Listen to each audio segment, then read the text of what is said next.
আজকে আপনাদেরকে একটা রেসিপি দেখাবো।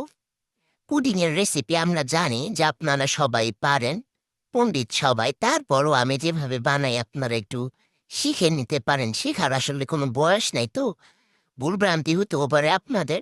তো এখানে আমি প্রথমে দুধ জ্বালিয়ে নিচ্ছিলাম চিনি দিয়ে। তারপর দুধকে একদম ঘন করে নিয়ে এটা হচ্ছে কাস্টার্ড পাউডার। আমি এবার পুডিংয়ে একটু কাস্টার্ড পাউডার দিই, স্মেলটা খুব সুন্দর আসে। তো জাল দিয়ে একেবারে ঘন করে সেটাকে ব্লেন্ড করে ডিম দিয়ে এই যে প্রেশার কুকারে বসিয়ে দিলাম।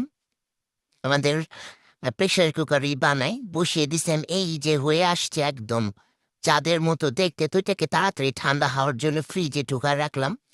বের করে এটার হ্যাপি বার্থডে টু ইউ করে ফেলছি। হাতে তালি দেন আপনারা সবাই। Happy birthday to you. Cake দিয়ে একদম পারফেক্ট কেক হইছে, খাইলেই বারবার খাইতে মন চাইবো। আপনাগো তো দিতে পারবো না, এখান থেকে সবাই খেয়ে নেন।